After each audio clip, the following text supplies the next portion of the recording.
Surat eco cell પોલીસે resort અને adventure પાર્કમાં રોકાણના નામે 12 કરોડ 63 લાખથી વધુની ઠગાઈ કરનાર પટેલ પરિવારની ધરપકડ કરી છે.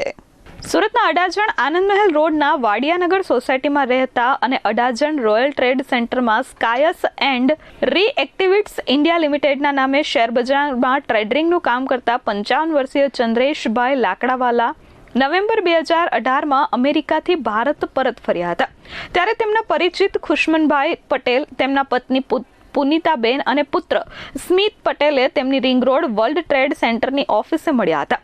પરિવારે તેમને મહારાષ્ટ્રના નવાપુર નજીક લક્કડકોટ વિસ્તારમાં રિસોર્ટ, એડવેન્ચર પાર્ક, બાર અને રેસ્ટોરન્ટ પ્રોજેક્ટ શરૂ કર્યાનું જણાવી તેમાં રોકાણ કરવા લાલચ આપી હતી. ચંદ્રેશભાઈએ પોતાના પરિચિત ગૌતમ કુમાર, બાબુલાલ જૈન, પરેશ પરમાર અને પ્રવીણ પરમાર સાથે વાત કરતા તેઓ રોકાણ માટે તૈયાર થયા હતા.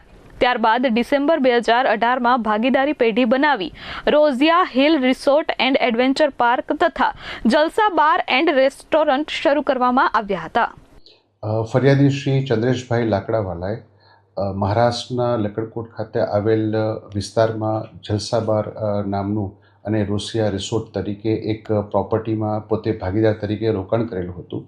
અને આ રોકાણ કર્યા બાદ એમણે જે ભાગીદારો સાથે રોકાણ કરેલું હતું, ફરિયાદી અને અન્ય ભાગીદારોએ પ્રોજેક્ટમાં મોટી રકમનું રોકાણ કર્યું હતું. વર્ષ 2022માં રિસોર્ટ અને એડવેન્ચર પાર્ક શરૂ થયા બાદ શરૂઆતમાં રોકાણકારોને નફાની રકમ આપવામાં આવતી હતી, પરંતુ બાદમાં આરોપીઓએ હિસાબ આપવાનું બંધ કરી દીધું હતું. એ રોકાણ અનુસંધાને તેઓને તેમના અન્ય ભાગીદારો તરફથી કોઈ પણ પ્રકારનું વળતર વગેરે મળવાનું બંધ થઈ ગયું. આ અનુસંધાને તેઓએ એમના ભાગીદારો સાથે વાતચીત કરી અને જે કંઈ પોતાના રોકાણ મુજબનું વળતર હોય, પ્રોફિટ હોય, એ આપવા માટે તેઓએ જણાવેલ, પરંતુ તેમના અન્ય ભાગીદારોએ આ પ્રકારે કોઈ પણ પ્રકારનો એમને રિસ્પોન્સ નહીં આપેલો અને કોઈ પણ પ્રકારનું નફામાં તેમણે વળતર નહીં આપતા તેઓએ અત્રે ઇકોસેલમાં ફરિયાદ કરેલી હતી.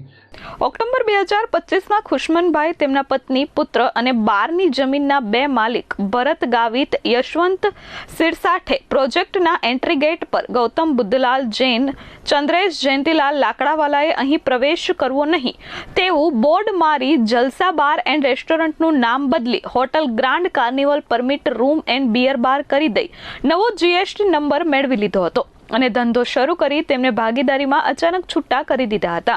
જે અનુસંધાને સરબતપુરા ખાતે ગુનો નોંધી આરોપી વિરુદ્ધ તપાસ કરતા આરોપીઓ ખુશમન પટેલ અને અન્ય તેમના પરિવારના 2 સભ્યોને મેં ધરપકડ કરેલી છે.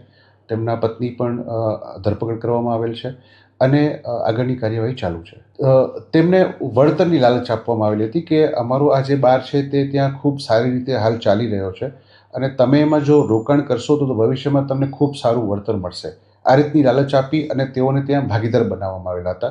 ચંદ્રેશભાઈ સહિતના લોકોના રોકાણની રકમ અને વળતર 12 કરોડ 63 લાખથી વધુ પરત ન થતા ખુશમનભાઈ, તેમના પત્ની, પુત્ર અને બારની જમીનના 2 માલિક ભરત બાબુરાવ ગાવિત અને યશવંત સિરસાઠ વિરુદ્ધ સલાબતપુરા પોલીસ મથકમાં ફરિયાદ નોંધાવવામાં આવી હતી. આ તપાસ ઇકોસેલને સોંપાતા પોલીસે ખુશમન પટેલ, તેમના પત્ની પુનિતાબેન પટેલ અને પુત્ર સ્મિત પટેલની ધરપકડ કરી છે. પરંતુ જ્યારે વળતર માટેની વાત ફરિયાદી દ્વારા જ્યારે કરવામાં આવી તો આરોપીઓએ તેઓને કોઈ પણ પ્રકારનું વળતર આપેલ નહીં અને તેઓએ જે પોતે રોકાણ કરેલું હતું એ રોકાણની રકમ પણ પરત નહીં આપેલ, જેથી ફરિયાદીએ આ બાબતે ગુનો દાખલ કરાવ્યો. કેટલી રકમની છે? કુલ રકમ 12 કરોડ જેવી થાય છે. તેમનું રોકાણ અને વળતર સાથેની કુલ રકમ 12 કરોડ જેવી થાય છે. Bureau report H24 news, Surat.